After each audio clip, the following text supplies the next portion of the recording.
Hello दोस्तों, कैसे हो आप? सर हम अच्छे हैं सर, आप कैसे हैं? मैं भी बहुत बढ़िया हूं।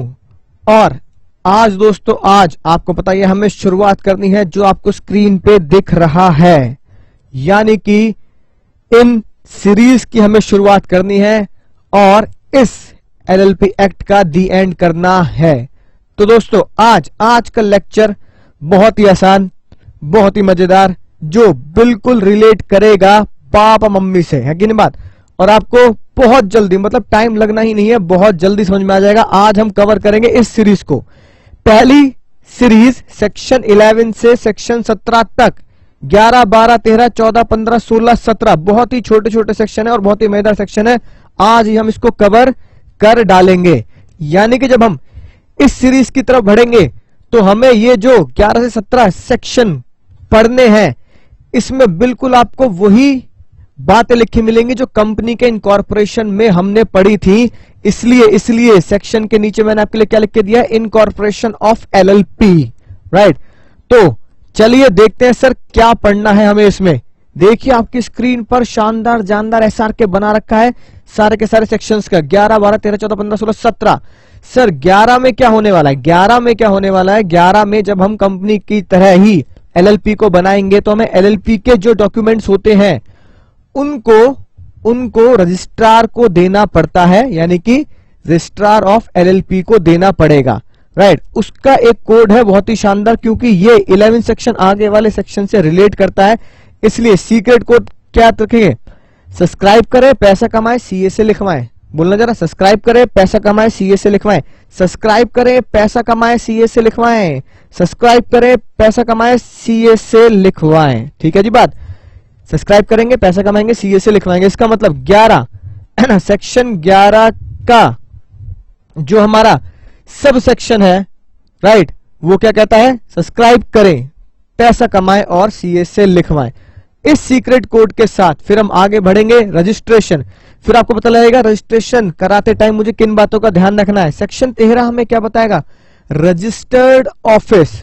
क्या बताएगा? रजिस्टर्ड ऑफिस में कुछ बातें वैसी ही लिखी हैं जैसे हमने कंपनी लॉ में पढ़ा था, रजिस्टर्ड ऑफिस क्लॉज, ठीक है ना, राइट, रजिस्टर्ड ऑफिस क्लॉज की तरह। फिर पता लगेगा रजिस्ट्रेशन जैसी हो गया हमारा, उसका असर क्या है, इफेक्ट्स क्या है। फिर नेम को लेकर 3 है ना लगातार टिकड़ी एक साथ पढ़नी है।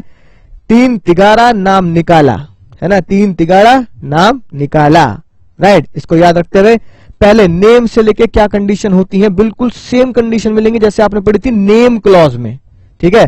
फिर नाम को क्या मैं रिजर्व करा सकता हूं, है कि नहीं बात? कुछ कुछ बातें हमने कहां पढ़ी थी अंजलि? कुछ बातें हमने पढ़ी थी सर, कहां पे पढ़ी थी सर? डोरमेंट कंपनी में भी कुछ ऐसा ही होता है, अपना नाम रिजर्व करा लेते हैं।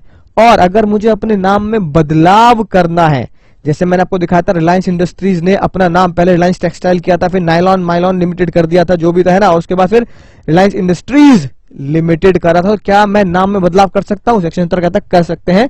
क्यों नहीं कर सकते? कुछ चीजों को फॉलो करना पड़ेगा। तो आप समझ चुके हैं कैसे हमें सीरीज को फॉलो करना है। तो बिना समय गंवाए भाइयों और बहनों, बिना समय गंवाए, है ना, शुरू करते हैं। टन टन टन टन, incorporation of LLP, LLP incorporation. देखिए इनकॉर्पोरेशन डॉक्यूमेंट, सेक्शन 11 मैंने आपको क्या बताया भाई और बहनों? डॉक्यूमेंट, यानी कि इसका ध्यान रखना, जो मैंने सीक्रेट वर्ड लिखे इनका ध्यान रखना। Document, registration, office, effect, name, reservation name, change in name, right. अगर ये याद रखोगे तो एग्जाम में कभी गलती नहीं होगी। चेक कर लो। पहला, for LLP to be incorporate, LLP को बनाने के लिए क्या करना पड़ेगा? क्या ये बात तुमने आज से पहले पढ़ी है, नहीं पढ़ी है? 2 या 2 से ज्यादा पर्सन को सब्सक्राइब करना पड़ेगा, ठीक है। सर ये बात हमने किसकी तरह पढ़ी? सेम एज कंपनीज एक्ट की तरह पढ़ी, कि वहां पे भी मेमोरेंडम को सब्सक्राइब कराना पड़ता है, ठीक है। क्या करने के लिए? लॉफुली बिजनेस को कैरी करने के लिए, प्रॉफिट्स को कमाने के लिए। आई होप बात आपको समझ में आ चुकी होगी, राइट। वहां पे क्या वर्ड यूज होता है? Subscribe to the memorandum, subscribe to the memorandum. यहां क्या लिखा है? Subscribe to incorporation document. I hope शब्दों का खेल समझ में आ रहा होगा। शब्दों का खेल समझ में आ रहा है, नहीं आ रहा? शब्दों का खेल समझ में आ रहा है, नहीं आ रहा? वहां क्या लिखा है? Subscribe to memorandum. यहां क्या लिखा है? Subscribe to incorporation document. साथ में एक नोटबुक ले लो। क्या ले लो भाई और बहनों? नोटबुक ले लो, है कि नहीं बात? यहां पे लिखना कंपनीज एक्ट, यहां पे लिखना एलएलपी, है ना, पेज को बीच में से क्या कर देना, लाइन से खींच देना। फिर यहां लिखना सब्सक्राइब टू मेमोरेंडम, यहां क्या लिखना, सब्सक्राइब टू इनकॉर्पोरेशन डॉक्यूमेंट्स। जो जो बातें मैं बताता जा रहा हूं दोनों को एक साथ लिखते जाना, एग्जाम में कभी गलती नहीं होगी, एलएलपी में गारंटीड है। अगला जो क्या लिखा है, incorporation document shell be filed in a manner with fees. भैया बिना पैसे कैसे काम चलेगा? पैसा पैसा करती है कि नहीं बात? तो बिना पैसे कैसे काम चलेगा? जो प्रिस्क्राइब्ड होगी वो बदलती रहती है। विद द रजिस्ट्रार आपको वो डॉक्यूमेंट देने हैं फीस के साथ। और किस जगह पर? क्या ये बात हमने कंपनी में नहीं पढ़ी? State in which HO registered office मतलब head office of LLP situated, यानी उस स्टेट के रजिस्ट्रार को जहां पर आपका एलएलपी का हेड ऑफिस है। ठीक है, बिल्कुल लिखते जाना साथ के साथ अपनी नोटबुक में, ठीक है ना? राइट, कसम मां भवा नहीं किया तुम्हें, लिखना जरूर, कभी सोचो बाद में लिख लूंगा। Statement to be filed, statement to be filed, क्या क्या स्टेटमेंट देनी है? There shall be filed along with the incorporation document statement in prescribe form, ठीक है ना? यानी कि प्रिस्क्राइब फॉर्म में आपको किसकी स्टेटमेंट देनी है? भाई साहब मैंने आपको लिखवाया था रोटी पानी का जुगाड़ हो गया सर। किसका जुगाड़ हो गया? रोटी पानी का जुगाड़ हो चुका है, ठीक है जी बात। जब स्टेटमेंट आपसे लिखवाने आएंगे एलएलपी के पार्टनर तो आपको पता ही है क्या होगा, फीस लगेगी सर, फीस। बिना फीस के कोई काम नहीं होता हमारे यहाँ, है कि नहीं बात? तो किसी एडवोकेट से लिखवा सकते हैं, कंपनी सेक्रेटरी से लिखवा सकते हैं, सीए से लिखवा सकते हैं, कॉस्ट अकाउंटेंट से लिखवा सकते हैं, जो भी उस कंपनी को बना रहा है ना, उस पर्सन से आपको स्टेटमेंट लिखवानी पड़ेगी। And by anyone who subscribe his name to the incorporation document, यानी कि जो स्टेटमेंट लिखवानी है, बताऊंगा स्टेटमेंट लिखवाना क्या है। अंतरात्मा कह रही है सर स्टेटमेंट में लिखना क्या है सर? ठीक है, अभी बता रहा हूं, थोड़ी तसल्ली रखें। स्टेटमेंट लिखवाओ या एक तो इनसे, एंड मतलब प्लस, साथ की साथ, ध्यान से, साथ की साथ स्टेटमेंट लिखवाओ इनसे भी, यानी कि स्टेटमेंट लिखेंगे सीए, सीएस, कॉस्ट अकाउंटेंट, वकील साहब, साथ की साथ स्टेटमेंट लिखेगा वो बंदा जो भी मेमोरेंडम को सब्सक्राइब कर रहा है। और क्या लिखेगा आपको पता ही है, जो हमने कंपनीज एक्ट में पढ़ा है कि जो भी हम दे रहे हैं, है ना, वो बिल्कुल सच्चे डॉक्यूमेंट्स हैं और साथ के साथ हमने लॉ को पूरा का पूरा फॉलो किया है ना? क्या लिखवाना? That all the requirement of this act and rules made thereunder have been complied with. इस एक्ट के जितने भी रूल्स बने हुए हैं, रिक्वायरमेंट है, वो सब हमने पूरी की है, कंप्लाइड की है, फॉलो की है और पूरी की है।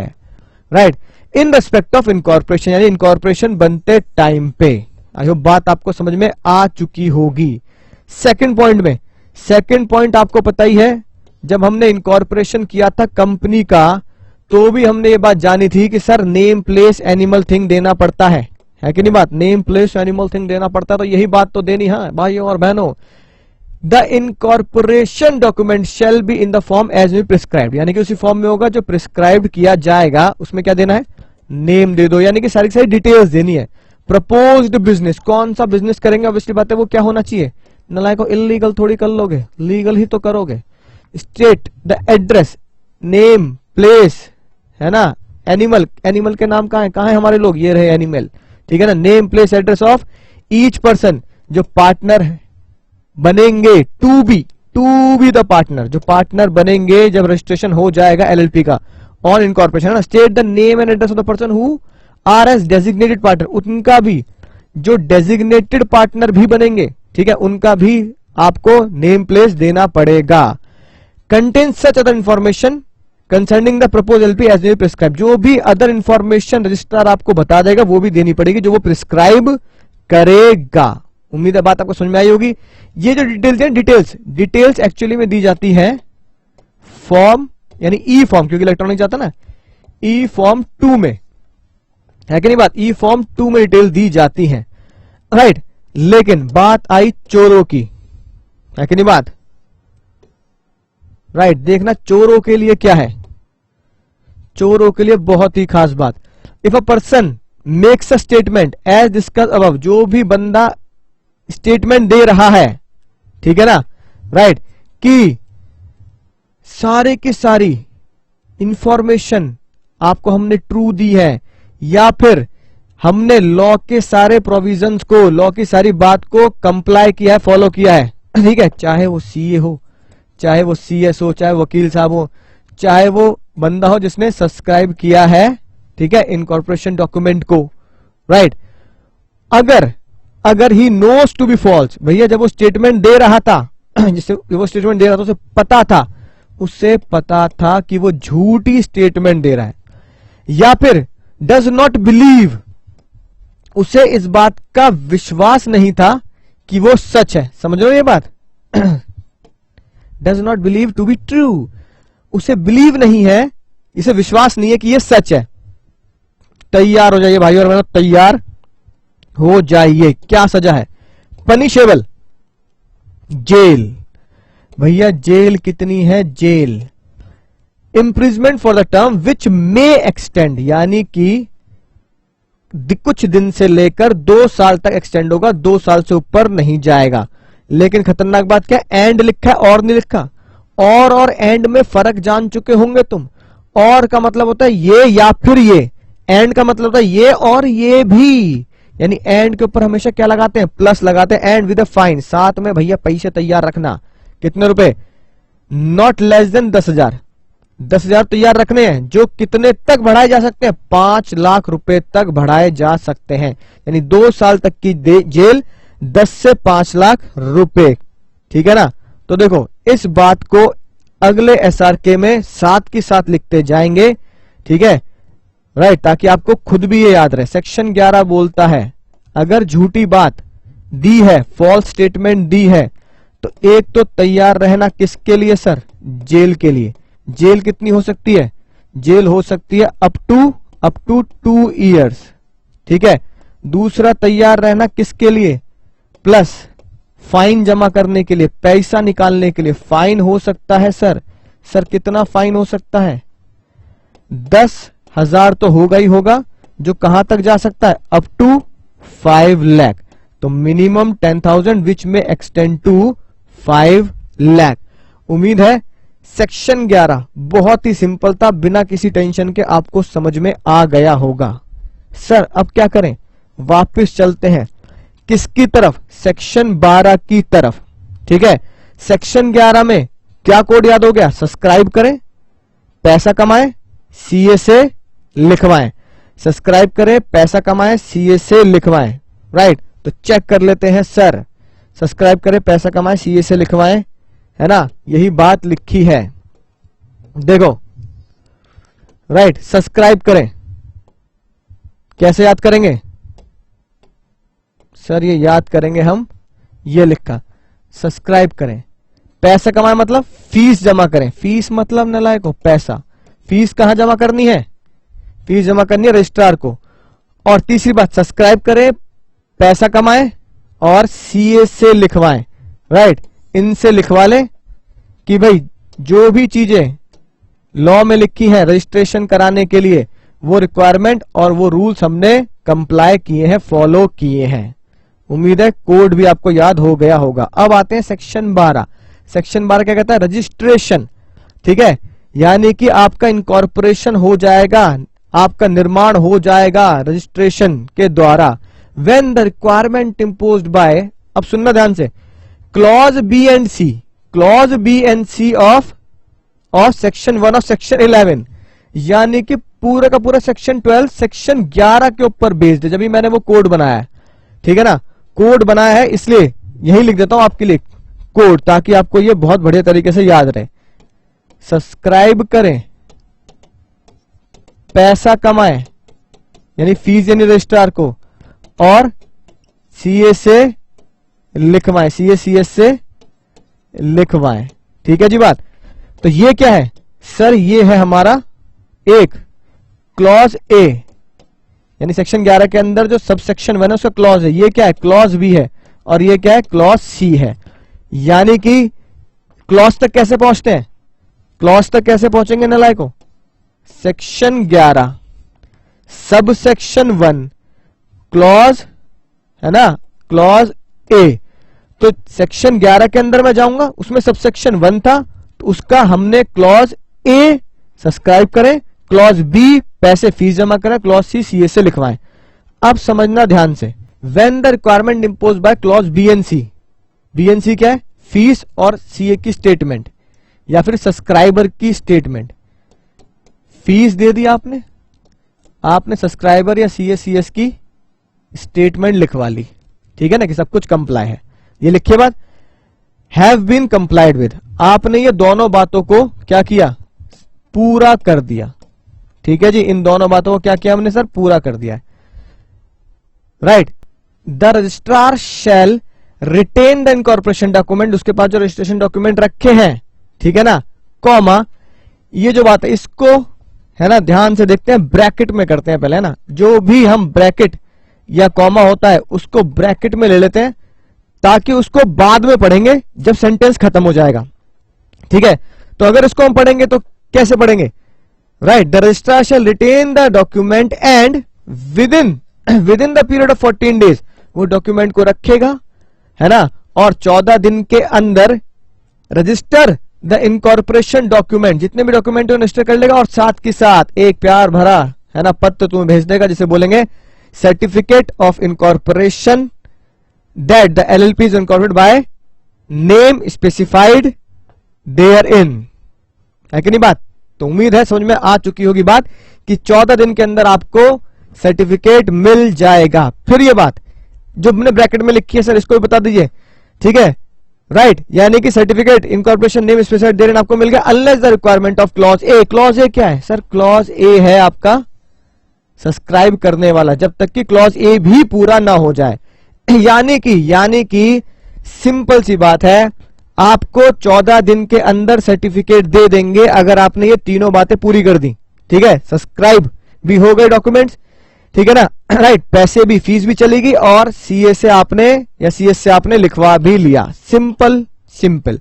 अगली बात देखो, रजिस्ट्रार में एक्सेप्ट द स्टेटमेंट डिलीवर्ड, जो सी में उसको स्टेटमेंट दी गई है, ठीक है ना, उससे वो सफिशिएंट एविडेंस मान लेगा, सबूत मान लेगा, है ना, बिल्कुल बढ़िया तरीके से उसे ही सबूत मान लेगा कि जो क्लॉज ए की रिक्वायरमेंट है वो हम पूरी कर चुके हैं। यानी कि अगर भैया सीए ने लिख के दे दिया, सीएस ने लिख के दे दिया, भाई साहब इतनी बड़ी बात हो गई, उन्होंने लिख के दे दिया, ठीक है, कि भाई जो सब्सक्राइब करने वाली कंडीशन है पूरी हो चुकी है, तो भैया उनकी बात को, है ना, उनकी बात को रजिस्ट्रार सबूत मान लेगा कि हाँ भाई जो उन्होंने कह दिया वो हमने सच मान लिया, मेरा वचन ही मेरा शासन है, बस। तो उसका वचन ही, है ना, सीए का वचन ही शासन मान लिया जाएगा। तो सीए की स्टेटमेंट को क्या मान लेगा, सबूत मान लेगा कि पहला वाला पॉइंट सब्सक्राइब करने वाला पॉइंट पूरा हो चुका है। सर्टिफिकेट जो होगा, है ना, इशूड अंडर क्लॉज बी, यानी कि यहां पर जो सर्टिफिकेट दिया गया है, तीसरे पॉइंट कह रहा है issued under the clause B shall be sign by the registrar, और उस पर कौन साइन करेगा, ऑब्वियसली बात है भैया, कौन साइन करेगा, प्रधानमंत्री तो करेंगे नहीं, रजिस्ट्रार साइन करेगा एंड अपनी ऑफिशियल सील यानी कि स्टैम्प भी लगाएगा। सबसे खतरनाक बात, जो भी सर्टिफिकेट आपको दिया गया है वो कंक्लूसिव एविडेंस होगा, ठीक है ना, राइट। कंक्लूसिव एविडेंस मैंने आपको कंपनीज एक्ट में भी बताया था। एक बड़ा खतरनाक सा केस आया था, रजिस्ट्रार के पास सर्टिफिकेट लेके गए, ठीक है ना, साइन भी हो गए, राइट, सर्टिफिकेट मिल भी गया, हमारे पास आ भी गया, कब, 7 जनवरी को। लेकिन रजिस्ट्रार ने गलती से उस पर कितनी डेट डाल दी, 7 फरवरी। तो भैया कंक्लूसिव एविडेंस होता है आपका सर्टिफिकेट, तो उसमें जो डेट लिखी है वही मानी जाएगी। तो आपका रजिस्ट्रेशन कब से माना गया, 7 फरवरी से ही माना गया। तो वही बात यहां लिखी है ना, उसी सेंस में लिखी है कि कंक्लूसिव एविडेंस है that LLP is incorporated by the name specified in, LLP बन चुकी है जो नाम उसमें दिया गया है, राइट। अगली बात, रजिस्टर्ड ऑफिस सेक्शन 13 तक पहुंच चुके हैं बिना किसी टेंशन के। बहुत ही ज्यादा सिंपल सा लॉ है सर, मजा आ रहा है पढ़ने में, कोई दिक्कत ही नहीं लग रही। सेक्शन 13 के ऊपर लिख लो same to same as registered office clause, बिल्कुल registered office clause of companies act की तरह ही है। जो बातें आपने वहां पढ़ी है ना, नालायकों, वही बातें पढ़ने के लिए मिलेंगी। Every LLP shall have the registered office to which communication, वहां रजिस्टर्ड ऑफिस में क्या होता है याद आ रहा है सर? रजिस्टर्ड ऑफिस में हमें सर सारे डॉक्यूमेंट रखने पड़ते हैं, जो भी ऑफिशियल कम्युनिकेशन होती है रजिस्टर्ड ऑफिस में ही की जाती है। नोटिस वगैरह भी जो आएंगे इनकम टैक्स से वगैरह सबसे, वो रजिस्टर्ड ऑफिस में ही किए जाते हैं। तो वही बात लिखी है, ऑल कम्युनिकेशन नोटिस में भी address and where they shall be received, registered office पे किया जाएगा, है ना।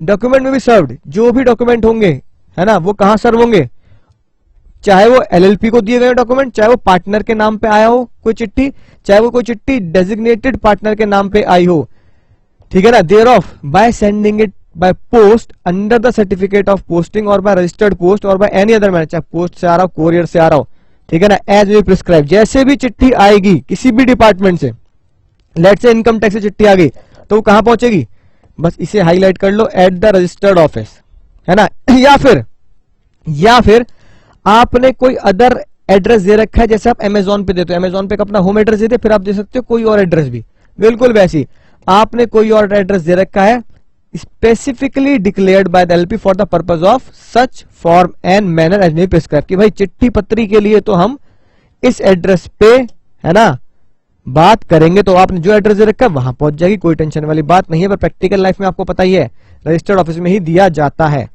सेक्शन 13 है कि अगली बात, LLP sir may change the place of registered office, वो चेंज कर सकते हैं, ठीक है। जैसे मैंने आपको रिलायंस का मेमोरेंडम दिखाया था, तो उसमें उन्होंने रजिस्टर्ड ऑफिस को चेंज कर रखा था कर्नाटका से मुंबई, है ना, राइट। कर्नाटका से मुंबई, जो मुंबई को पहले क्या लिखते थे बॉम्बे, तो सर्टिफिकेट में लिखा था फ्रॉम कर्नाटका टू बॉम्बे, बॉम्बे बॉम्बे, ठीक है ना। Place of registered office and file the notice, भैया नोटिस भेज देना सर हम रजिस्टर्ड ऑफिस चेंज करना चाहते हैं, ठीक है। किस सच फॉर्म एंड मैनर प्रिस्क्राइब, अब बार बार ये वर्ड लिखा है ना सच फॉर्म, तो भैया सच फॉर्म मतलब जो बताया जाएगा, है ना, जो एलएलपी एक्ट बताएगा, ठीक है ना। और वो कहां बताया जाता है, मोस्टली रूल्स में बताया जाता है, रूल्स में। तो सर रूल्स हमें क्यों नहीं पढ़ने पड़ते, रूल्स हमें इसलिए नहीं पढ़ने पड़ते क्योंकि रूल्स हमेशा चेंज होते रहते हैं। आज रूल में बता दिया कि 20 दिन में दे देना, तो रूल में कल को चेंज कर दिया 15 में दे देना, 25 में दे देना, तो कब तक रूल को हम पढ़ते रहेंगे। इसलिए हमें रूल्स के बजाय एक्ट पढ़ा जाता है कि भाई आप मुद्दे की बात को समझो, रूल्स तो आप प्रैक्टिकल लाइफ में जब ऑफिस वगैरह में होंगे अपने आप समझ जाओगे, यार अब रूल क्या हो चुका है 30 दिन में 20 दिन में, ठीक है। इसलिए लिखा जाता है कि जो बात रूल में लिखी है ना भाई इतने दिन में पहुंच जाना, तो वहां लिख देता है in such form and manner, है ना, जो बताया जाएगा, and subject to condition as may be prescribed. I hope बात समझ में आ चुकी होगी, राइट।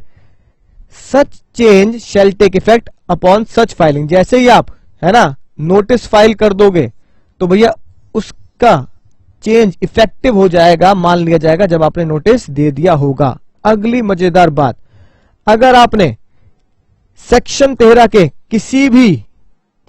किसी भी सब सेक्शन के साथ मजे ले लिए हैं, राइट, तो एलएलपी और एवरी पार्टनर, क्या लिखा है, LLP and it's every partner, सारे के सारे पार्टनर पनिशेबल होंगे, कितना फाइन, 2000 रुपए से लेकर 25,000 रुपए तक, ठीक है जी। कितना फाइन लगेगा, 2000 रुपए से लेकर 25,000 रुपए तक। सर तो यहां क्या लिख लें सेक्शन 13 के ऊपर, अगर सेक्शन 13 में कोई भी गड़बड़ करी तो कितना फाइन लेना है, यहां जेल नहीं है, फाइन है 2000 से लेकर सर 25,000 रुपए तक। सेक्शन 11 जेल तक भी कहता है, सेक्शन 13 है कि नहीं बात, वो जेल की बात नहीं करता। यानी कि हमने सर क्या पढ़ लिया, हमने डॉक्यूमेंट पढ़ लिए, हमने रजिस्ट्रेशन पढ़ लिया, हमने रजिस्टर्ड ऑफिस यानी कि रजिस्टर्ड ऑफिस क्लॉज जिसे हम हेड ऑफिस बोलते हैं वो भी पढ़ लिया।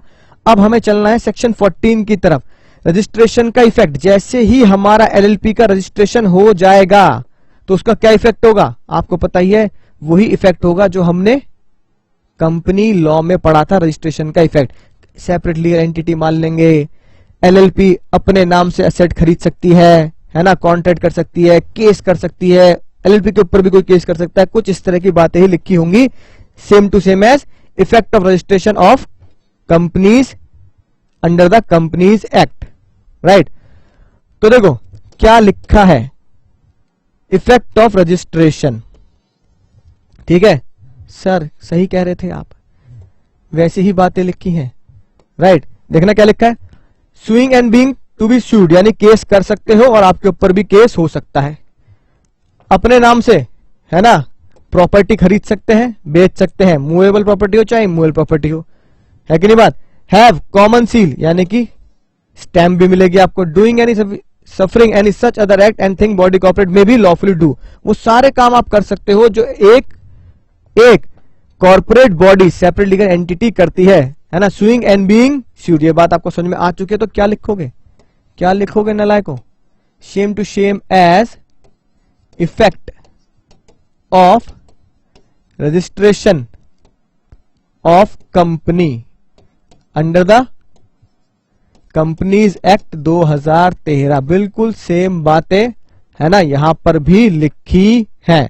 वहां पे इफेक्ट्स को कैसे दिखाया गया था, 4 केस के थ्रू दिखाया गया था, याद आएगा ना। 4 केस, 2 तो बेकार से थे, फिर 2 थोड़े मजेदार से थे। जैसे मैंने आपको बताया था प्रेसिडेंट ने सारी की सारी होल्डिंग ले रखी है तो वो प्रेसिडेंट की एजेंट नहीं बन जाएगी, याद आ गया, कुछ इस तरह केस थे। हाँ सर याद आ गया। तो वही बातें यहां पर भी लिखी हैं, लेकिन बस लॉ के अंदर, सेक्शन के अंदर। उम्मीद है बात आपको समझ में आ चुकी होगी।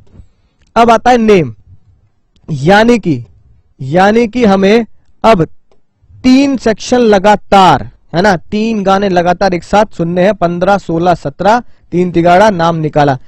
ठीक है, 15 क्या बताएगा, नेम एक्वायर करने की यानी नेम से रजिस्टर्ड कराने के लिए क्या कंडीशन है, आप अपने नाम को रिजर्व करा सकते हैं और अपने नाम में बदलाव भी कर सकते हैं, कोई टेंशन नहीं है। फॉर्म देखना कौन सा मिलेगा, फॉर्म आपको भरा जाएगा फॉर्म आपके द्वारा E1। तो भाई और बहनों चेक करते हैं क्या लिखा है। Every limited liability partnership shall have either the word limited liability partnership और द LLP लगाएगा अपने नाम के आगे, ये हमें पता ही है सर। ये बात है ना। और नलायकों अगर मैं तुम्हें लिखवाऊं तो यहां भी लिख लो क्या, same to same as name clause of companies act, है कि नहीं बात, राइट। या name clause of memorandum of association, MOA के नेम क्लॉज की तरह ही है। वहां भी मैंने आपको क्या लिखवाया था, अनडिजायरेबल नेम नहीं होना चाहिए, याद आ रहा है, अनडिजायरेबल नेम। मैं सर बंदूक लिमिटेड है ना ऐसे नाम रखूंगा, ठीक है। सुपारी लिमिटेड, है कि नहीं बात, डॉन लिमिटेड, ठीक है, मर्डर लिमिटेड, इस तरह के नाम आप कंपनी के नहीं रख सकते क्योंकि वो अनडिजायरेबल होते हैं, ठीक है ना। चरस लिमिटेड, गांजा लिमिटेड, समझ रहे हो, ऐसे खतरनाक नाम लिखने की जरूरत नहीं है। या फिर वो क्या करता हो, identical and to nearly resemble, किसी और पार्टनरशिप फर्म के नाम से बिल्कुल मैच खाता हो, चाहे वो किसके नाम से मैच खाता हो, फर्म के नाम से, चाहे वो LLP के नाम से, चाहे वो किसी कंपनी के नाम से मैच खाता हो। जैसे मैंने बताया था एडिडास की जगह है ना आपने कंपनी को रजिस्टर्ड कराया एडिबास से, तो भैया इतना मैच कर रहा है नाम एक दूसरे ब्रांड से, आप ऐसा नहीं कर सकते। या फिर एक और मजेदार बात, आपने ट्रेडमार्क यूज कर लिया ऐसा जो अलाउड नहीं है। जैसे भैया कंपनी का ट्रेडमार्क है 4 छल्ले 4 चूड़ी, आपने कहा मैं 5 कर देता हूं, ठीक है, ऐसे काम नहीं कर सकते। या फिर इस तरीके से बना दिया जो किससे रिजेंबल करता हो, जो किसी और एग्जिस्टिंग ब्रांड से रिजेंबल करता हो, ठीक है, राइट। तो यही बात लिखी है, for any other person under the trademark act, right. तो no LLP shall be registered, ठीक है, कैसे रजिस्टर्ड नहीं हो सकता, जो अनडिजायरेबल हो, राइट, और आइडेंटिकल हो, उन नामों से रजिस्टर्ड नहीं किया जा सकता। उम्मीद है बात आपको समझ में आ चुकी होगी, पढ़ी पढ़ाई सी बातें लग रही होंगी। अगली बात reservation of name section 16, right, बिल्कुल किसकी तरह है, साथ साथ लिखते जाना sir, same as dormant company. याद आ गया, हम बच्चे का नाम, बच्चा आएगा उसका नाम पहले से ही सोच लेते हैं, कुछ ऐसे किया था ना, ऐसे ही हमने क्या किया यहां पर भी, नेम क्लॉज के बाद है ना रिजर्वेशन, ये बोलता है कि भाई आप भी बच्चे का नाम पहले से रिजर्व करा लें कि जब हम LLP खोलेंगे तो भैया इस नाम से खोलेंगे, है कि नहीं, सेम बात, right. As per a person may apply in such form, obviously बात है, वही बात, सच फॉर्म एंड मैनर जो बताया जाएगा रूल्स में ना, एंड अकम्पेनिड बाय फीस, भैया पैसा तैयार रखना, पैसा एज में प्रिस्क्राइब जो बताएंगे फीस, है कि नहीं बात, रजिस्ट्रार को दे देना, रजिस्ट्रार आपका नाम रिजर्व कर लेगा, राइट। सर मजाक की बातें हैं, ठीक है ना, राइट। कैसे रिजर्व कर लेगा कि आपने जो नाम उसे दिया है नेम ऑफ प्रपोज्ड एलएलपी, कि भैया प्रपोज्ड, जब एलएलपी आपकी इनकॉर्पोरेट होगी तब हम इस नाम से इनकॉर्पोरेट कर देंगे। और the name to which LLP propose to change its name, यानी कि जो एग्जिस्टिंग एलएलपी है उसको अपना नाम चेंज कराना है, यानी कि उसको कोई नया नाम रखना है कि नहीं बात, राइट। तो भाई वो नाम को क्या कर लेगा रजिस्ट्रार, रिजर्व कर लेगा अपॉन रिसिप्ट ऑफ एप्लीकेशन। यानी कि हम क्या पढ़ रहे हैं सर, सबसेक्शन 2 पढ़ रहे हैं। तो ऊपर जो हमने सबसेक्शन पढ़ा जिसमें हमने एप्लीकेशन दी है उसे नाम रिजर्व करने की, तो वो प्रिस्क्राइब फी, भैया पैसे तैयार रखना हर जगह। द रजिस्ट्रार में satisfy subject to the rules prescribe of the central government this matter the name to be reserve, यानी कि जो भी रूल्स वगैरह आपने फॉलो किए हैं वो कर लेगा reserve. Is not which may be rejected, लेकिन वो नाम जो आप उसे दे रहे हैं प्रपोज्ड, तो भैया प्रपोज्ड नेम, जो प्रपोज्ड नेम आप उसे दे रहे हैं वो रिजेक्टेड नहीं होना चाहिए सबसेक्शन 2 ऑफ सेक्शन 15 के हिसाब से, यानी 15 के हिसाब से वो रिजेक्टेड नहीं होना चाहिए। 15 सबसेक्शन 2 में क्या लिखा था कि वो अनडिजायरेबल ना हो, मिलता जुलता ना हो, ट्रेडमार्क एक जैसा ना हो, तो वो आपका नाम रिजर्व कर देगा। यानी इन शॉर्ट पॉइंट 2 ये कह रहा है आपने फीस दे दी, आपने रूल्स प्रिस्क्राइब जो सेंट्रल गवर्नमेंट के वो फॉलो कर दिए, और आपका जो नाम है वो सेक्शन 15 के हिसाब से अनडिजायरेबल नहीं है, तो वो आपका दिए हुए नाम को क्या कर लेगा, रिजर्व कर लेगा 3 महीने के लिए। तो आप बस 3 महीने में क्या कर लेना, एलएलपी क्रिएट कर लेना। 17 में खतरा दोस्तों क्या लिखा है, ठीक है। अगर किसी भी कारणवश गलती से, नेग्लिजेंसी से, असावधानी से आपका नाम एलएलपी में रजिस्टर्ड हो गया और वो रजिस्टर्ड नेम क्या था, अनडिजायरेबल था, ठीक है जी, क्या था, अनडिजायरेबल था, तो सेंट्रल गवर्नमेंट आपसे कहेगी कि भाई अपने नाम को बदल लो। तुमने अपना नाम रख लिया अनडिजायरेबल, ठीक है, सुपारी लिमिटेड या फिर खोखा लिमिटेड, ठीक है, राइट, डॉन लिमिटेड, जो भी अनडिजायरेबल नेम है, गांजा लिमिटेड, चरस लिमिटेड। तो सेंट्रल गवर्नमेंट को पता लगा भाई ठीक है गलती हो गई होगी, रजिस्ट्रार जिसने नाम आपका है ना रजिस्टर कर लिया, राइट, वो भी इंसान है, इंसान से गलती हो जाती है यार, ऐसी कैसी बात कर रहे हो, ठीक है, असावधानी से उसने ऐसा किया, तो भाई आपके पास मौका आ तो गया। हम कब कह रहे हैं कि भाई तुम्हारी ही गलती मान रहे हैं, हम तो मान रहे हैं हमसे गलती होगी, डिपार्टमेंट ने गलत कर दिया, गलती से नाम आपका रजिस्टर्ड कर दिया, तो अब तुम क्या करो, अपने नाम को बदल लो, राइट, अपने नाम को बदल लो, एक साफ सुथरा बढ़िया सा नाम रख लो बिना किसी टेंशन के, राइट। तो क्या कहा गया कि भाई change of name of LLP, LLP का नाम चेंज करने का वक्त आ चुका है। Not with standing anything containing 15-16, not with standing, आपको इस शब्दों के बारे में भली भांति पता है। इन स्पाइट ऑफ के बावजूद, यानी कि 15-16 में कुछ भी लिखा हो, 15-16 में लिखे होने के बावजूद भी सेंट्रल गवर्नमेंट अगर सेटिस्फाइड हो चुकी है, एलएलपी हैज बीन रजिस्टर्ड, जो ब्रैकेट में है उसको अभी स्किप करते हैं, LLP has been registered under the name, सीधा यहां से यहां पे कूदो, LLP has been registered under the name which name is referred in subsection 2 of section 15, यानी अनडिजायरेबल नेम, या फिर ठीक है आइडेंटिकल है, नियरली रिजेंबल है, एडिबास, ठीक है, दूसरी एलएलपी से या दूसरी बॉडी कॉर्पोरेट से, ठीक है ना, name has to be likely to be mistaken for it, और भैया आप उसके नाम से मिलता जुलता नाम रख चुके हैं, तो सेंट्रल गवर्नमेंट में डायरेक्ट सच एलएलपी, तो सेंट्रल गवर्नमेंट की चिट्ठी आएगी आपके पास कि भैया आप अपने नाम को चेंज करें, ठीक है, दूसरा नाम रखें, LLP shell comply with the direction with in 3 month, 3 महीने के अंदर अंदर आपको अपना नाम बदल लेना है। 3 महीने कहां से गिनोगे, 3 महीने कहां से गिनेंगे सर, 3 महीने गिनेंगे date of direction of such longer period as the central government में अलाउड, जिस डेट को आपके पास ये डायरेक्शन आई है, ठीक है ना, ये चिट्ठी आई है कि भैया अपना नाम बदल लो, वहां से 3 महीने, या फिर लॉन्गर पीरियड, अगर आपको लगता है सेंट्रल गवर्नमेंट आपको 3 महीने से ज्यादा का समय दे देगी तो उनसे रिक्वेस्ट कर लेना, सर गलती होगी, माई बाप गलती होगी, थोड़ा समय और दे दो, तो लॉन्गर पीरियड, मान लो लॉन्गर पीरियड दे दिया 5 महीना, है कि नहीं बात, तो उस लॉन्गर पीरियड के अंदर आपको अपना नाम बदल लेना है। उम्मीद है बात आपको समझ में आ चुकी होगी। अगली बात देखो, अगली बात आ गई पेनल्टी की।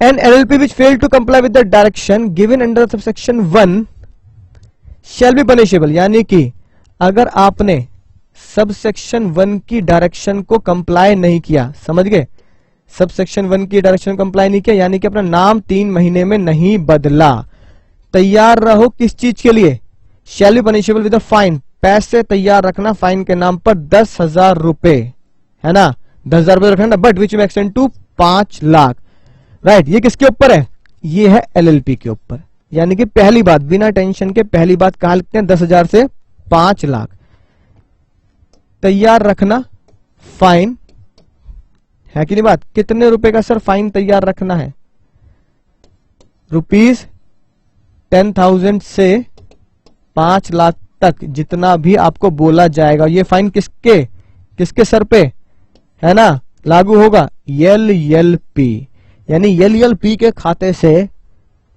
इतना पैसा रजिस्ट्रार को देना पड़ेगा एज अ फाइन। अब सर LLP पे तो पेनल्टी लग गई, डेजिग्नेटेड पार्टनर भी तैयार रहे, कौन तैयार है भाई और बहनों, designated partner, shall be punishable with a fine which shall not less than 10,000 but extend to 1 lakh, यानी 10,000 से 1 लाख तक, कौन तैयार रहे सर, 10,000 रुपए से लेकर 1 लाख रुपए तक का पेनल्टी फाइन लगेगा किसके ऊपर, DP पे, DP डेजिग्नेटेड पार्टनर के ऊपर। उम्मीद है बात आपको अच्छे समझ में आ चुकी होगी, राइट। तो बस यही मजेदार बात कहता है हमारे ये सेक्शन की सीरीज। अब लास्ट बात, स्टेप ऑफ इनकॉर्पोरेशन क्या होता है, एक तरीके से देखा जाए तो शॉर्ट में कि भाई अगर किसी LLP को इनकॉर्पोरेट करना है तो मोटे मोटे 3 स्टेप मानने पड़ते हैं प्रैक्टिकल लाइफ में। The first step to incorporate LLP is reservation of name. पहले क्या करें, जो हाईलाइट कर रहा हूं बस उसको हाईलाइट करते जाओ, नाम रिजर्व करा लें, है कि नहीं बात, कि भाई इस नाम से हम क्या करेंगे, इस नाम से हम क्या करेंगे, LLP खोलेंगे, अपना नाम रिजर्व करा लें, ठीक है ना। क्या फॉर्म भरकर, फॉर्म ई फॉर्म 1, ठीक है जी बात, यानी कि ये जो मैंने लिख रखा है, नाम रिजर्व करा लें, क्या भरकर, फॉर्म E1, यानी ई फॉर्म 1, गलती से आगे लिख दिया, बड़े बड़े देशों में बेटा छोटी छोटी बातें होती रहती है ना, तो बस कोई दिक्कत नहीं है, ठीक है, right. For ascend availability and reservation of the name. दूसरे स्टेप में क्या करना है, after reserving the name user has to file e form 2, उसमें क्या देना है, सारी डिटेल्स देनी है, contain the detail of LLP जो बनने वाली है उसकी डिटेल्स देनी है, पार्टनर जो होने वाले LP के अंदर उनकी डिटेल्स देनी है, डेजिग्नेटेड पार्टनर की डिटेल देनी है, और सबकी कंसेंट सहमति देनी है कि नहीं बात, कि पार्टनर और डेजिग्नेटेड पार्टनर उस LLP के पार्टनर बनेंगे, यानी कि ये पता किसकी तरह है, हाँ सर याद आ गया हमें, नलायकों ये बिल्कुल किसकी तरह है, एसोसिएशन क्लॉज की तरह, है कि नहीं बात, association clause of memorandum of association की बातें इसमें लिखी हैं, राइट। आखिरी स्टेप में क्या होगा सर जी, आखिरी स्टेप में होगा एग्जीक्यूशन ऑफ LLP एग्रीमेंट, यानी कि आखिरी स्टेप में आपको एग्रीमेंट को क्या करना है ना, एग्जीक्यूट करना है, is mandatory as per the section 23 of the act.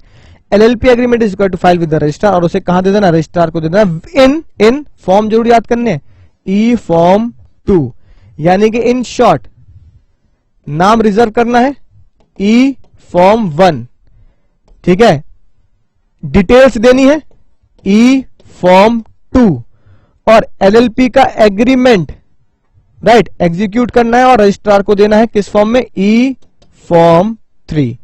तो तीनों फॉर्म को ध्यान से है ना याद करेंगे, राइट, और रजिस्ट्रार के पास 30 दिन तक बात पहुंच जानी चाहिए। तो उम्मीद है ये सीरीज है ना, ये सीरीज आपको बहुत अच्छे से समझ में आ चुकी होगी, SR के आप बहुत बढ़िया तरीके से नोट कर चुके होंगे। तो चलिए अगली सीरीज को हम अगले लेक्चर में कवर करेंगे, तब तक पढ़ते रहिए, सीखते रहिए और दुआओं में याद रखिए।